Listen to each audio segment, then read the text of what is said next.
My name is Rick Ponton. I am the new chairman of the Austin Advisory Group of the TriCities National Association of Corporate Directors, and I'm excited to be here this morning and want to welcome you and hope that you'll find today's program to be educational and informative, as well as hopefully you all had an opportunity to do some networking and to meet some people that you haven't met before.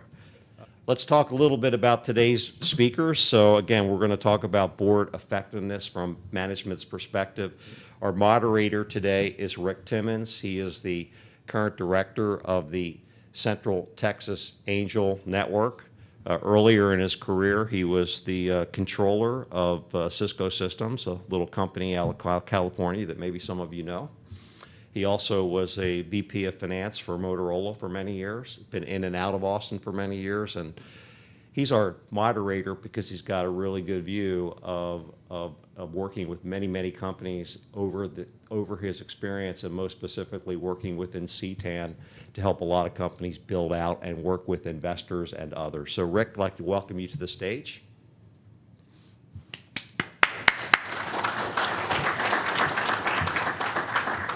Our two panelists, the first is Lynn Atchison. She's currently the vice chair of the Austin Technology Council and a director of Real Massive. Before that, she was the chief financial officer for HomeAway, a tried and true here Austin company. And before that, she was the chief financial officer of Infoglide. In fact, little story about Lynn, I tried to recruit her about 10 years ago to a company I was running, and unfortunately, I didn't get her. Mike kept her for a while, and then she became the CFO of HomeAway. So Lynn, I'd like to welcome you to the stage as well. And then finally, we have Gene Austin, who's currently the Chief Executive Officer of Bizarre Voice, and he's been in that role for about 2.5 years, right, Gene?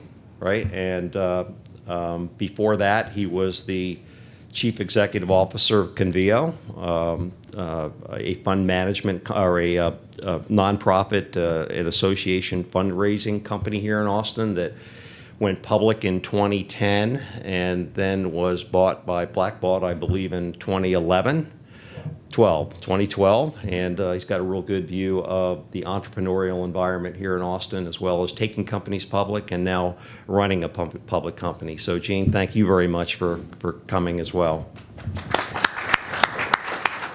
Okay, Lynn, Gene. So when we were talking about this and preparing for it over the last month or so, one of the things that we talked about was from a management perspective, making boards effective and helpful to the organizations. We'll start with Lynn.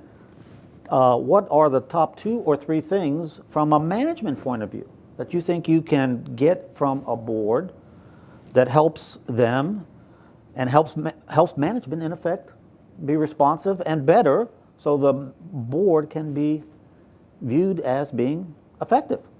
Great, thank you. Thank you for having me here. Spent many years on the other side of the coin, so in board meetings for many years, but as the CFO. And I think that things fall into a couple of categories. Number one is communication, finding the right pattern of communication or the right tempo of communication. So that is something that is very important. We can talk more about it as we go on this morning, but not overly burying into management's role, but at the same time being accessible. I think that also executives can learn from the expertise of the board. And I think executives, if they reach out to board members, for instance, perhaps you have a board member that is a CMO or has deep experience in marketing, then perhaps putting that board member with the marketing executive on your team, actually it's free consulting. It's an opportunity to give back. So I think one thing managers can do is to, work out that communication pattern, but also elicit experience and skills from their board members as additional consulting into the business.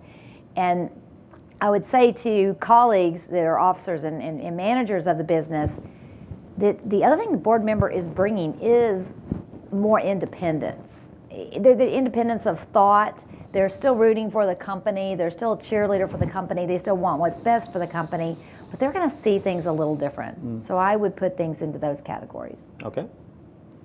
Gee? Yeah, so I've obviously had the privilege of being on small private boards, public boards, and obviously nonprofits. So it does vary a little bit, but I think the overarching rule I have found, having been a CEO now for over 10 years, is you get out of your board what you put into it. I think the most important thing for management to do is to look at the board in a couple different ways. One is, the thing I'm always refreshed about with a board is that when they come to a meeting every 90 days or whenever, they're coming completely from the outside. They've not been making the sausage like us.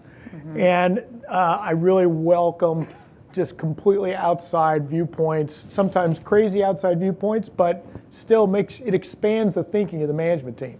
Yeah. And I think that's a really important factor. The other thing I think is important that I have found and learned, and by the way, just so you know, when I meet with a CEO, a new CEO, invariably we spend 30 to 50% of the conversation on the role of the board, what he or she should do, because a lot of new CEOs do not know how to use a board effectively. Those of you that have new CEOs, think about that as you look across the table. But really looking at roles, I try to have a role for each board member. I try to have that communication up front. This is the role I'd like you to play other than governance and committee work, but this is the role I'd like you to play. And try to make sure that they kind of look at us from that angle. So I think, again, what you put into it is what you'll get out of it. Well, I think both of you hit on this next question that I've often thought about is, how do CEOs construct the boards in terms of bringing board members on, and what roles do you have in mind for these individuals when you bring them on as board members? Is there specific kinds of requests or needs that you think you try and fill, or are there more general kinds of activities or things that you want these board members to fulfill? For me, it's specific. I mean, there's a specific domain I would like this individual to kind of live in, right, as a board member. And that's normally strategic. That's normally governance. Obviously, my audit chair is a huge specific role. And the two chairs, the comp and the audit, to me I don't really put much more on them, because those are big jobs now. I mean, I was telling Lynn, I think the biggest change in boards in the 12 years I've been on them is the audit committee has gone from this long to this long, right? And the audit chair is a big role now. I mean, there's a lot of important stuff. So I look at specificity. I have somebody who helps me with go-to-market thinking. I have someone that helps me with what's happening in my marketplace, like knows we're in the e-commerce or retail brand sector for digital marketing, and someone out of that world. So I get pretty specific. I would add to that in addition to looking at specifics, as Gene is mentioning, we at times looked at overall industry experience. For instance, as our board changed over the years, we had a very large, at HomeAway, non-U.S. business. 40% of our business was outside the U.S. And so, when we're looking at the composition of the board, and at different times there was an opening for whatever reason, well, maybe now's the time to bring over someone from Europe that just has that looks through the glasses of someone that is not sitting in the U.S. or even specifically in Austin, Texas. So we would look at not just maybe functional backgrounds, but also other more broad industry point of view. Okay. A couple of topics. There's obviously you want boards to be strategic and think strategic. So how do boards really try and fulfill that very important goal of being strategic so that it does add value to management? So what are the characteristics of good board behaviors that you would say at the end of the day, man, that is helping us become better at strategy? I would start off by saying there has to be time for that, and that's probably one of the, it could be a big obstacle, meaning that you just don't go into a 3-hour board meeting and cover everything you need to cover, approve the minutes and committee reports and all that, and say, okay, we've got last 20 minutes, we're going to talk about the strategy of the business. So I don't know whether it means it has to be a 2-day retreat somewhere. I'm not sure it always has to be that, but there has to be time for the board to brainstorm with management or to react to something that management has put forward, and have it iterative and interactive with management, and maybe even bring in people from the management team that are not the normal people sitting in the boardrooms. So it may be the biz dev guy or the somebody else that's thinking strategy at the business. So I would start with, are you allowing enough time for that in your schedule? And then I think it's actually probably has to be one of the funnest and most rewarding parts of being a board member. And I think it really comes down to, we try to be pretty thoughtful about the agenda and spend more time on it versus you can easily delegate. In my case, it's usually my CFO owns the agenda setting, but you can easily set the same topics up each quarter. And that really doesn't serve anyone any good. So what we do is we use the board dinner for topics of conversation around strategy if need be, like an update on a new product. Right, and we will also always have something in the agenda that says, what an important strategic initiative that we want to review. It's about setting the agenda, and there are times when we have calls, not that often. We haven't done a retreat for strategy yet at Bazaar Voice. We did do one at Convio. I think we're going to try to do one, but it's a constant tug of war. Right. An important topic that boards are often written up as a responsibility is this notion around enterprise risk management. And it gets a lot of attention, particularly in publications when talking about NACD. And so where do you see the board's activities around this important topic around enterprise risk management? So I was on a board, and one of the things I thought when I first joined the board that they did very well was looking at risk of the business.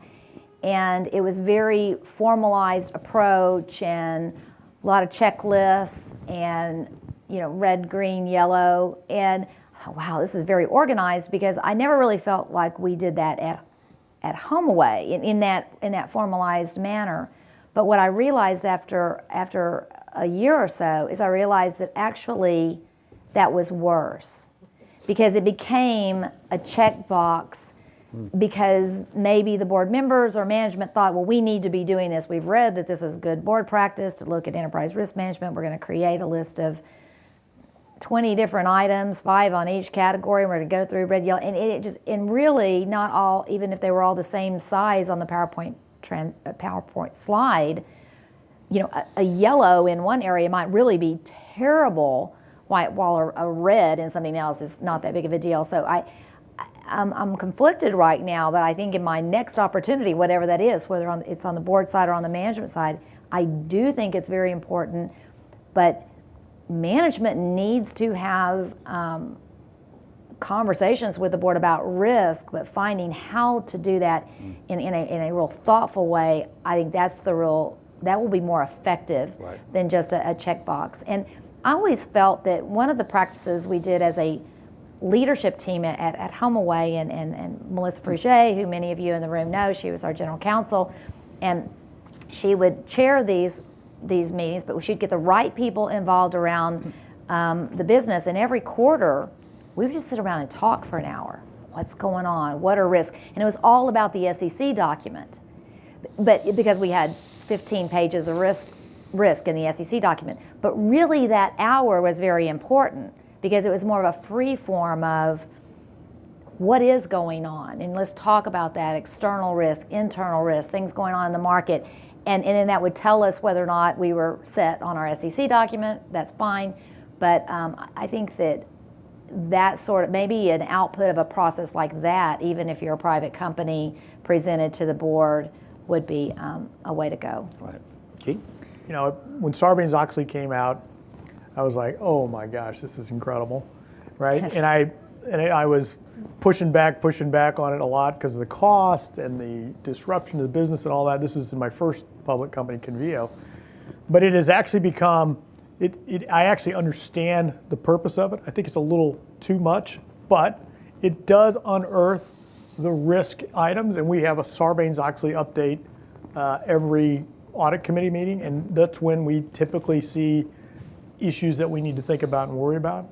And so it has unearthed it. I do think, every business has risks, every corporate process has risk, and so there's a balancing act. We're way over here right now in high risk, and I think we need to snap back a little bit to more of a sane risk management area and not be quite as crazy.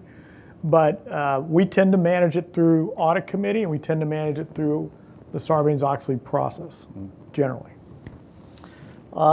Let's talk about a topic that is interesting.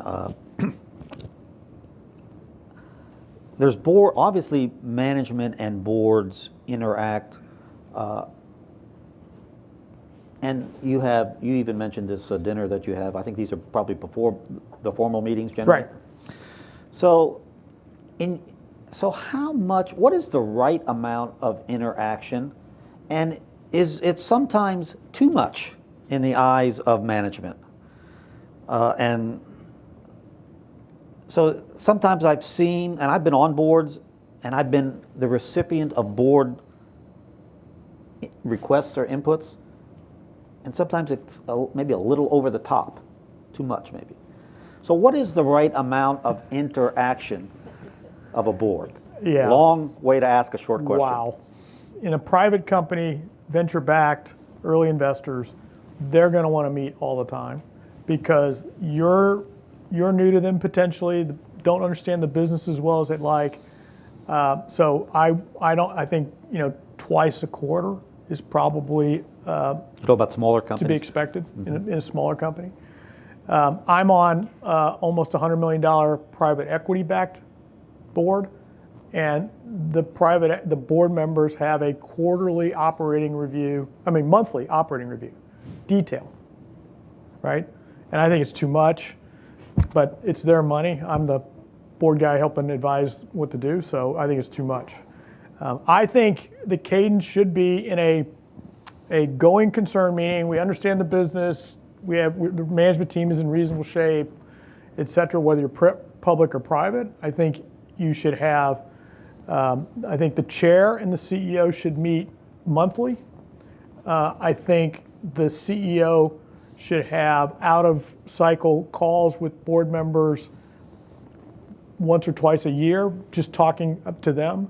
I think the board meetings are obviously quarterly. I think, to be honest with you, I've seen a lot of people move board meetings out of the earnings cycle, and that sounds really good to me. We haven't done that yet. We're talking about it because you have a call about the earnings release and what's happening, and then your board meetings the management team comes in with a much more cleansed view of the world because they're not trying to get a press release out, figure out the call script and all that. And then I think that I use every opportunity with the board to talk about stuff, and we use the board dinner all the time. We always have one or two topics at the board dinner, and we invite management team to the board dinner, so the board gets to see the management team and gets below just the CEO, CFO level of what's going on in the business. So, Lynn, what are your thoughts about board and management interaction? Too much or time? So I think that one of the earlier things Gene said might be put to work here, in that at the very beginning talk about roles. So then you could adapt the communication schedule to the where the company is in its life, whether it's very early stage or already a going concern public company. So having those conversations up front. I do like the idea. I love the idea of the meetings. I was the CFO for a company in town called Hoover's Online. And we always did that. We used the night before's dinner as really an extension of the board meeting, and the next level of management were all there, and we would pick a drill down of 1 or 2 topics, not much more than that, and so that became the free flow decisions. We never really got that going as much at Home Away, and I think it was more to do with travel schedules and other things, which if you couldn't get at least most people in for that, it's a little hard, because then you end up rehashing everything from the night before anyway at the board meeting. So, but I always loved that idea, and I thought it was good for board members to have a face-to-face, even if it was over a cocktail, with the management team. So there's a face with a name. And it was also really good for the leadership team to have some face time with the board. I mean, that's important for many people with their careers. So I like those, I'm going to call them quasi-informal communications that get set up, and we didn't formally adopt a mid-quarter schedule per se, but we did at Home Away, we did start divorcing the update on the financial results of the quarter from the board meeting, so that when we started the board meeting, it was like 10 minutes. It's like, okay, if you forgot, this is how we ended the quarter, let's move on. And so we didn't end up spending time there, because once you're public, everyone already knew those results. They'd been disseminated into the marketplace. There was really what the board needed to know is what was driving those results positively or negatively. Well, both of you mentioned this next question in your points just a moment ago, but I'm going to ask the question because I want to hear your thoughts around this specifically, is how far down the organization should the board have exposure to, and how often should that exposure be extended into the organization? You know, I would say that, as you know, we always had a very transparent organization, so I wouldn't be normally upset if the board, you know, saw a presentation from somebody lower down, say at the manager or director level. But as a general rule, I think it's actually important for the board and the next level down leadership team to have some communication. So that's actually a positive. I think it can be risky for the board to have a back door into the organization, and I think that can lead to some, you know, dysfunctional management teams or some dysfunctional employee teams. And you always worry about what the lower level employees will say, even if you're not worried about them hiding anything, but because someone at a lower level, they don't have overall context with the whole business, and so they could say something either overly positive or overly negative that the board member is not getting the full picture. So I probably would be a little hesitant to say, hey, just here's the Rolodex, or here's the directory list, have a free Before I form. get Gene's response to that, Yeah. I'm going to ask you another question relative to that. So is it okay for a board member to go to the CMO on their own and say, hey, I need to talk to you about this and this topic? Is it okay for them to do that and have that conversation individually without the CEO there present? Oh, I'd say yes. Absolutely. Yes. Absolutely. Yeah. Here, my only rule is I want to know that you're having the meeting. Yeah. Okay. Right? So I don't care about the I don't. You don't have to tell me what you talked about. Okay. But to Lynn's point, it hasn't happened at my current company, but in a smaller company, when you have venture capitalists and they want to know, okay, so what's really going on inside, they will wire their way in, and you just want to know about meetings. You just want to know they happen, so you kind of know, okay, who's my active networker inside the company, and just make sure that you have a conversation with that board member about, okay, so let's talk about the pros and cons of what you're doing. So you encourage management teams to get involved with the board both on a formal and informal basis on a regular basis?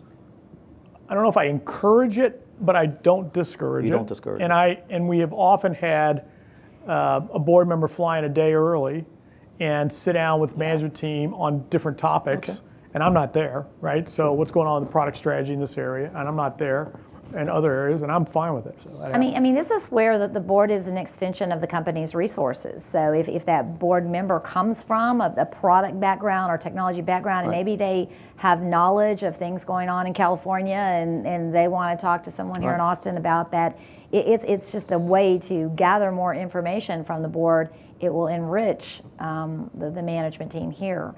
But I do think if it's very transparent on all parts, it's fine. If it's not transparent, then there's probably something going on. The one thing I would just add, so Bazaar Voice in the last 3 or 4 years has been a turnaround situation where we're trying to get the business to the next level again.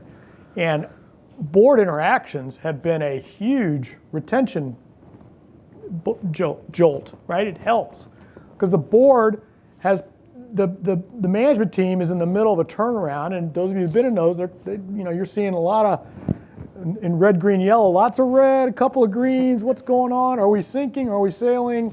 And the board comes in very fresh and goes, "You guys are making progress here. It's hard work, etc." And my team comes out of these meetings generally pumped up, saying, "Okay, wow, I have a perspective that I haven't had." So as a board member, you have a great opportunity to instill confidence and re-energize leadership by these interactions without the CEO there. It makes it even better when the CEO is not there because they hear it from me. I'm always telling them, "Hey, we're doing okay, we're doing great," but having it from a third party is a real help. So, board members, how important is it for board members to understand and work with and better appreciate customers? Is that a important or necessary need also? And is that encouraged or discouraged or not?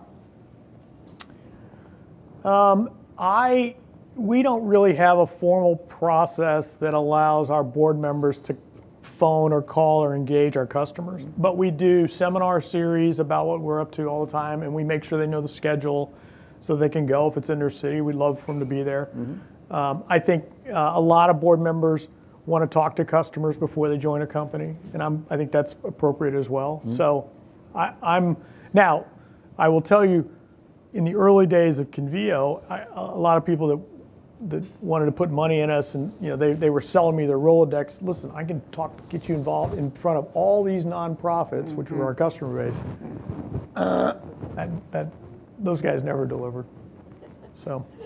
I don't think it's the most important thing, and I've spent the last 10 years in a consumer company, and so everyone sitting around the boardroom were already customers themselves, so it really wasn't as relevant to the HomeAway experience. Everyone had an opinion, just like everyone in this room has an opinion, of that experience as a consumer. So I think that is something that the company needs to have, that deep knowledge of their customers, and the board should be asking the tough questions. Okay, your retention rate is going down if it's a SaaS business or a subscription business. Maybe we want a deep dive on retention because we need you to be telling us what's going on with customers. So an important, and both of you have experience, I think, in this next question I'm going to ask you all about, is there's a part of strategy involves M&A kinds of activities. And boards obviously have a responsibility in the M&A activity. How far, how much time, at what stage in M&A kinds of activities do boards help add value to management and assist in that process? That's oftentimes a very long process. So what are the value add components of boards to the M&A activities of companies? And I think you may have some direct experience, both of you, in this activity. Yeah, how much time do we have? Yeah. I think the board should be pretty involved in M&A, right? Now, what I mean by that is they should review in detail the due diligence. They should review the strategic reason why, and they should get to know the business that we're looking at pretty intimately. I think too often this is that tug of war between management and board where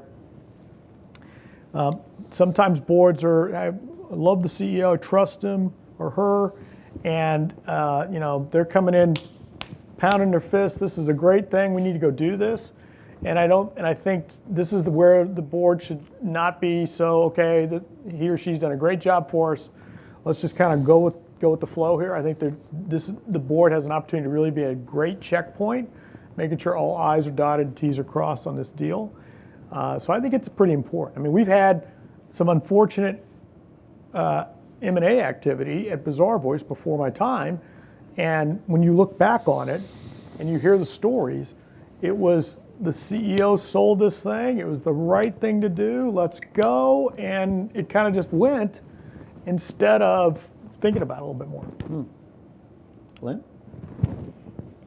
So I think that we've seen a lot of examples of when it went easy and great, and other times when it didn't.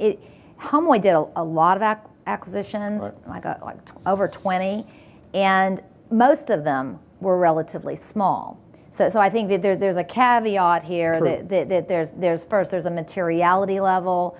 This small acquisition looks exactly like the acquisition that you just did, which was in our case, and so there was probably not as great a need for board oversight for certain of our acquisitions, because it was actually in those roll-up years, it was actually more routine, if that makes sense. Mm-hmm. Now, I think that it was really part of your strategy. It was part of our strategy to do that, and so really, by the time the board saw, they knew high level. Usually, our teams would alert the board if we were starting to talk to targets, giving them overall numbers. This is going to be about this big. This is what they do. I don't have any details yet. I'm just letting you know that we're starting to do this, or maybe we're entering into a non-binding LOI, and so board, we're telling you about it, but we're really not going to talk about it. And what I think happened is that, and Carl, who was one of our founders, who led a lot of this from a leadership standpoint, I think there was a lot of the board members that wanted more information were interacting with him directly. So I think that whereas I didn't see it as much, like we spent a huge amount of time at board meetings, there was offline conversations. Some board members were particularly interested in this acquisition X or Y because they knew something about it or they had a point of view. So I think that there's always more that the executive team can do to bring the board along so that they're never surprised. If any of you have ever really worked with M&A, sometimes you just can't do that because it's very fluid and things happen quickly. So it's not always easy to have an orderly bringing someone along in an M&A opportunity, especially if it gets competitive. So I'm not sure this is really that helpful, except that it was kind of across the board. Management should bring board along so that they're not surprised as much as they can. And management should probably know which board members have strong opinions, and solicit that feedback early rather than later. Well, was that in the form of, was that formalized in a sense relative to either a biz dev committee or an M&A committee of board members, or more informal? It was informal in our case.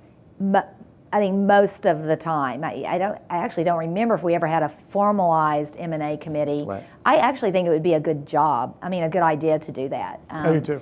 But it was more informal. Yeah, I've been on boards where we had a biz dev committee whose primary goal and responsibility was to look at both buy side and sell side opportunities. Yeah, I mean, I typically as a CEO am more acquisition averse. Right, I do them, but I'm not. I typically think that they just come with usually a lot more challenges than benefits. So, but I can see an organization that has an M&A bent, or CEO or CFO that like inorganic growth, to form an M&A team.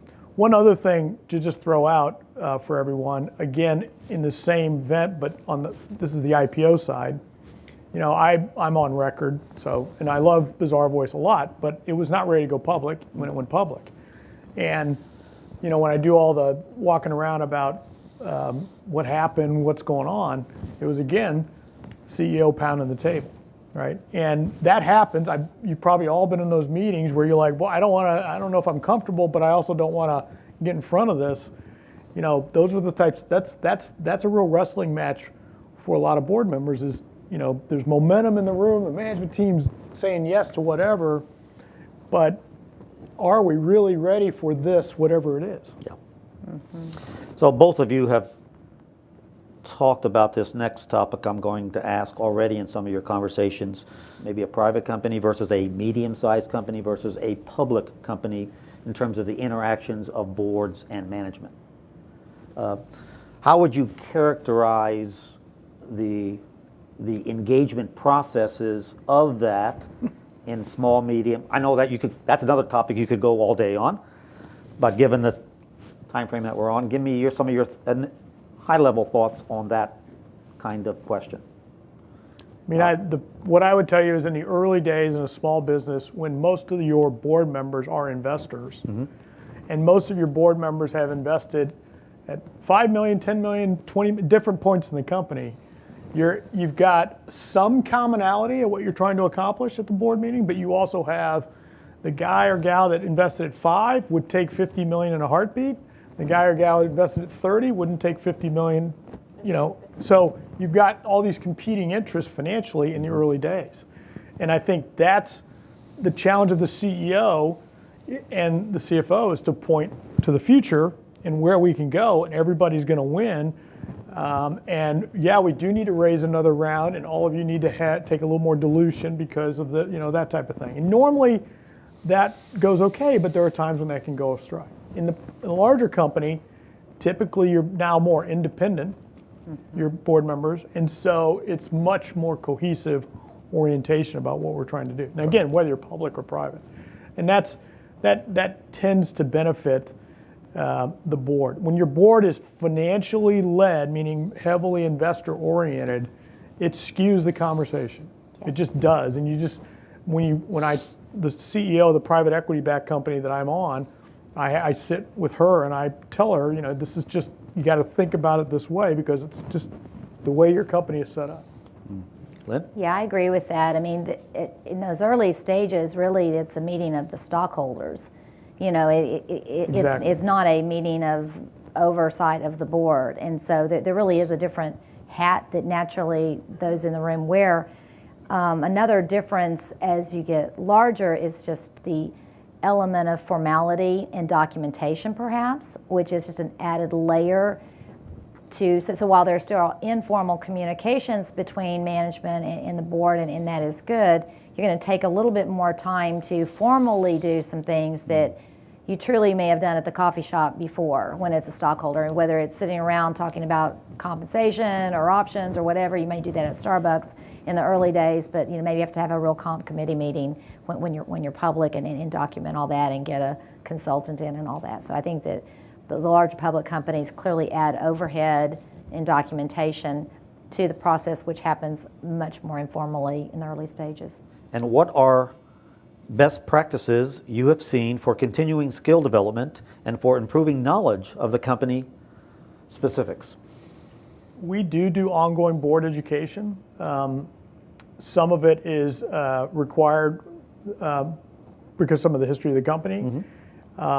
We do not have a formal market orientation towards the education. We rely on the board to keep abreast of what's going on, and we do that with making sure they see major announcements, major competitive moves, acquisitions in our space, those types of things. Yeah, I would just say at HomeAway, I felt like that it was not that hard to be up to speed with what we did and our market, because it was a consumer market and our board members had knowledge about that. You could do a drill down in a certain area, whether that's the night before meeting or whether it's in the board meeting, to further educate the board on something that the company is doing if you felt like they didn't naturally have that that understanding. And I would say that if a board member is new, and this is probably more relevant, if you're a new board member and you're stepping into that situation, you may not know much about the industry, even the vacation rental industry, if that's what it was. So in that case, perhaps you should ask to get a form of new hire orientation for the board. And that can just be repurposed because companies do that for their new employees. Yeah. So, I don't think we did that at HomeAway. I don't feel like we needed to, but I could see a situation where you could. And if you had a product that was harder to understand, perhaps you had to very sophisticated technology that no one understood, that may be a good situation where you would need to go and do more board education. Right. New members, we definitely orient. We spend a day or so, products, position, all that. So you have a process that management comes in to help orient the new board member to the company and the products and support Yes. services. It's not like a formal, this is the agenda, let's go, Right. but we take the skill set of the board member that we have, and then we try to tailor it towards where they're coming from. Education. But we don't have ongoing, which Yeah. that's an interesting question that we should think about. How often do you deviate from that, and what causes you to deviate from that quarterly thinking of communication amongst and between management and board members? Well, clearly, strategic transactions will cause you to deviate from that. If you're being acquired or you're looking to make acquisitions, you're going to call some special meetings, calls, whether they're in person or not. I don't think it's as important. So or if something negative happens, something really happens when you're public, maybe your stock dies for some reason, you might call an impromptu meeting. So I think that there is an ad hoc element of that could cause you to meet more often. I can't imagine meeting less often. And so I think you would only meet more often if you needed to. Yeah, I agree. We definitely had our moments when we've had more frequent meetings about items that, it's really the judgment of the CEO, CFO, and the chair. We probably need to alert the board. I typically alert the chairman on almost everything that I think, this is significant in some ways, sometimes large deals, right? So the chairman knows what's going on always, and then he may say, we probably got to talk about this, right?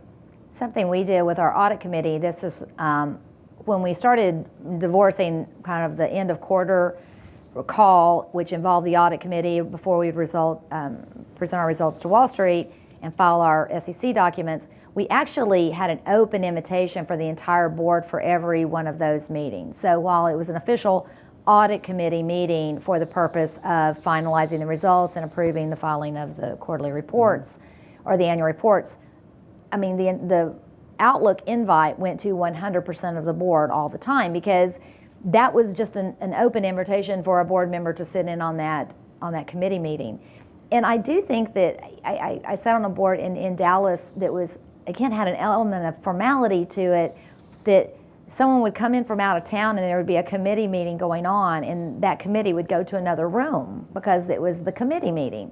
And I always thought that didn't really make sense, that while there are committees and those committees have decided to bear the responsibility of whatever that is, it's a good opportunity. You're having that meeting anyway. It's a good opportunity for other board members that are interested in that topic, whether it's compensation or governance or audit. If they're around and if they want to call into it, I think they should be. That's just my opinion. And I think that what that does is that just gives better communication and more people know what's going on. A question I just thought of while you both were responding to that is, in publicly traded companies, obviously management has a earnings release quarterly. Do you encourage board members to be on those calls or not? And if you encourage them to do that, do they do it or not? Yeah, that was exactly what the calls I was specifically talking Okay. about, right? Because that was the first call where we're saying, okay, that's how we finalize the quarter. This is what's going on. Price Waterhouse, who are our auditors, they're on that call too. And absolutely, at any given point in time, we might have one or two. Usually it was one particular other board member, but there would be one or two other board members that were interested in hearing that, and so they would be on that call. Yeah, so the actual outbound call itself, Oh yeah, not that we one. want them on. If they want to be on, it's fine. They're not usually participants in the call. Right. And then we always have, usually 48 hours before the call, a final, this is the press release, Script. This is the announcement, this is what, they look at my script and Jim Offerdahl, our CFO's script, and anybody can attend. It's it's an audit committee meeting, but anyone can be on it. Right, that's what I was clarifying too. We didn't have board members that participated in the outbound call to investors. Right. How do you get a hold or control board members who may exhibit somewhat bad behavior, in the sense that they get too much into the weeds of management or operational issues with the management. Your sales VP is making a presentation, and they are way down in the weeds. That's never happened. Okay. Good. So you may have some firsthand experience on this. Oh, yeah. Okay. As the sales VP and the CEO. Okay. So how do you rein in, so to speak, board members who tend to exhibit that behavior?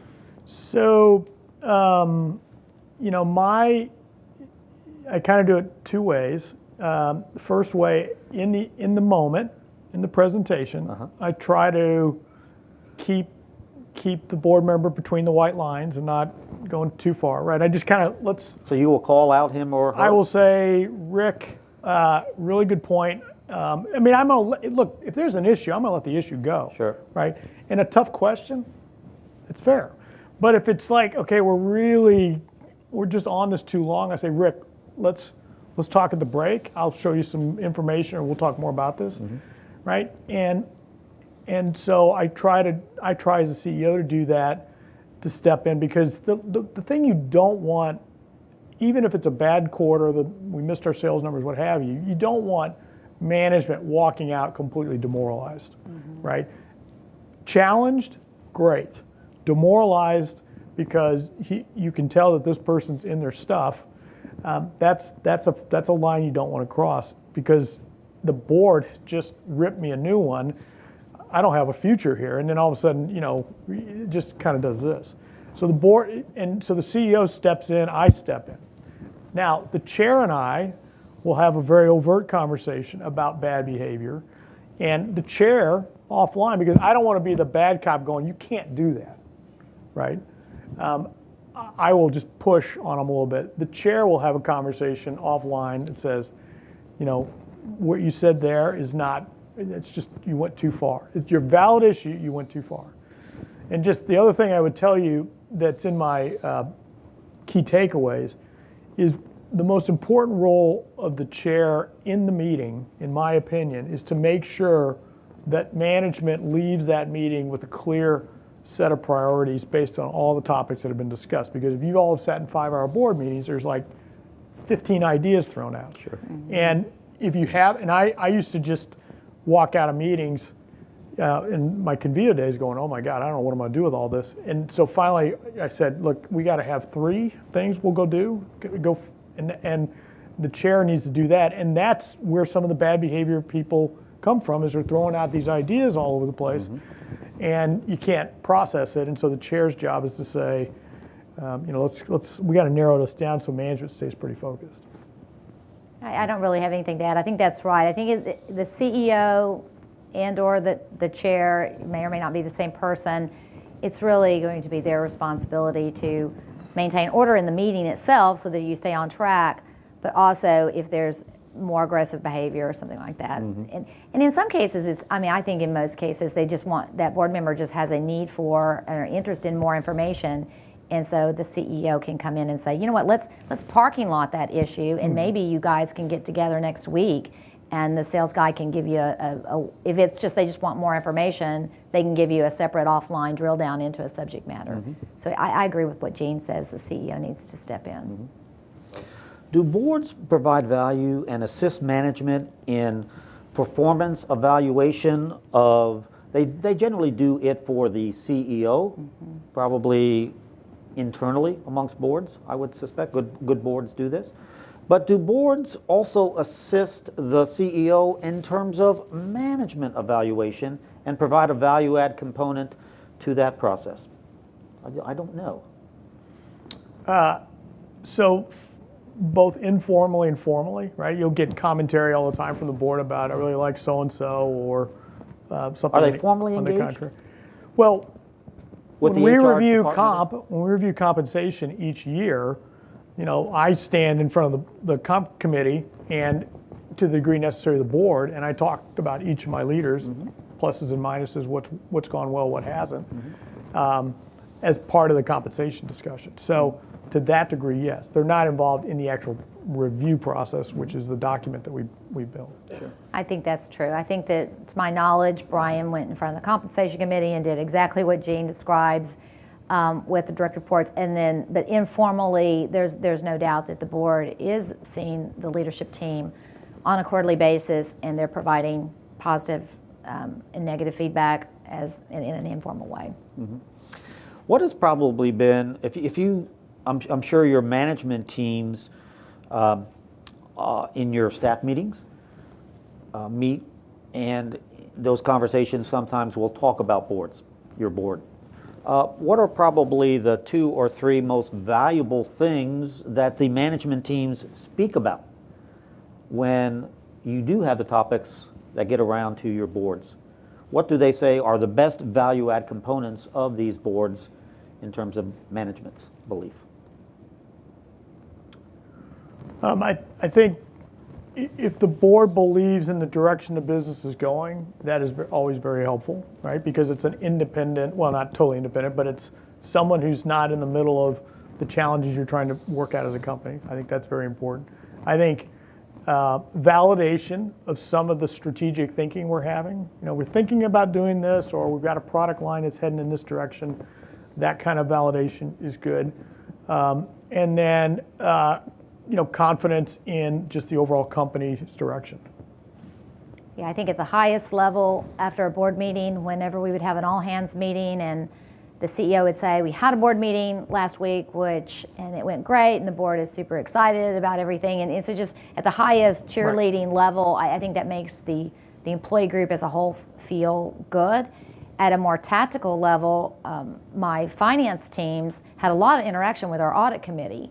And so I think even during audit committee meetings, if our audit committee chair and other members, and they did this more than once, thank you, Trent, or thank you, Richard, you guys, we appreciate it so much. And that goes so far. And so if I could make a suggestion to board members in the room, I mean, when you really have someone, whether it's on the leadership team or on down, that you have exposure to that does a good job, the attaboy, which usually is said in front of the CEO and the CFO, or an email that says thanks, it's huge. Huge. I mean, it's the thing that really makes that professional feel good about what they've done, and usually they have achieved, and maybe they've been told by me, but to hear it from the audit committee chair, someone from the board, it really goes a long way. Right. One of the things I've done in both companies is I have brought board members in front of the whole company to just talk. Oh.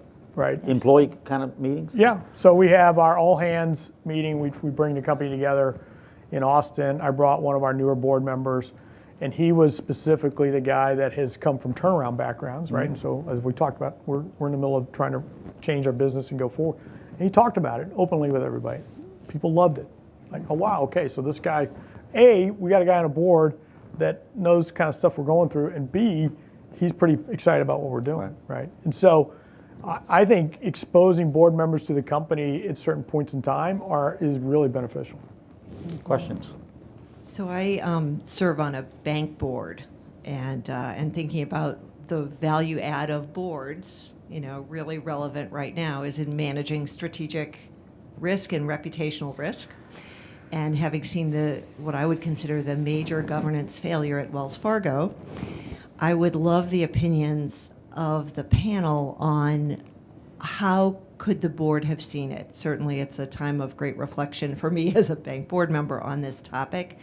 What could they have been doing to help avoid the crisis that they're in today?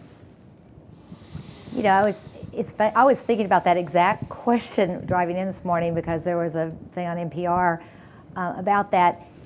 I don't know what the board could have done except for really drilling down on the Sarbanes-Oxley issues a little bit further. So if they were hitting their numbers, blowing their numbers, their metrics out of the ballpark, because we don't all know really what the conversations would have been. So the only thing is, maybe there's always a question if you're doing too good, on the metrics, So I talked at happy hour last week, I talked to a banker in town from a regional bank, and he said, their numbers of X number of products per person he said, if you just think about whether it was even feasible that the average person would have that many accounts associated with their name, that should have been, now this is a competitive banker saying this too, but so sometimes things like that seem obvious now, but were not at the time. Yeah. So I don't know what the board would have done except more tone at the top, more drill down on Sarbanes-Oxley. But I mean, they were touting that figure all the Yeah. time in an earnings release, Yeah. right? It's a big deal. So I think too good to be true. Really, this thing's just kicking butt year after year after year after year. Let's learn more about this. Why is it so successful, right? And try to learn about it. The one thing I think the board really messed up on was the aftermath. And the board has a huge role in that, right? Yeah. And so while it's sometimes, I can excuse maybe, okay, this is a ginormous organization and this area we may not know as much about. But the minute the, hit the fan, it's like the board is engaged in action. What are we going to do? Hire a crisis communication organization. Think about it, because it felt to me like the legal team took over there, and he was very legally guarded versus really coming out and saying, we have really messed up here, and I own it, the board owns it, all that, right? So, Do your committee chairs make regular reports to the full board after their committee meetings? every meeting. On the agenda of the board meeting is committee report outs on our board meeting. I would say that it was not very formal. It was more the committee chair would just say, had the meeting, these are the things we talked about, these are the things we're either worried about or went well, and it was an informal verbal report. I would also say I've served on public company boards, and we did it two ways. On one particular board I served on, I felt it was the best way. One, we did have the formal report outs of the committee members to the entire board, and generally the management team was also present. But when we also went into private discussion and we excused the management team, there was also another report out of the committee members to the overall board on concerns or issues that the committee had felt was perhaps not being addressed as well as it could or should have been by management. So we had both a formal and an informal report out. In an executive session. In an executive session. And I felt that was kind of a best practice that I learned from this other company that I served on. I think we're out of time. So if you have any final comments that you'd like to share, I think with it. I'll reserve for our speakers.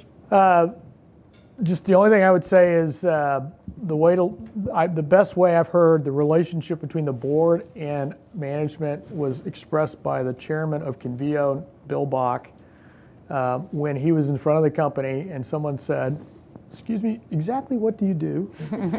He said, "Well, simply put, my job is to make Gene and his team wildly successful until the day I fire them." I think we'll leave it with Bill Boggs' last words then. Well, thank you Thank you. so much. Let's give them a round of applause. Thank you.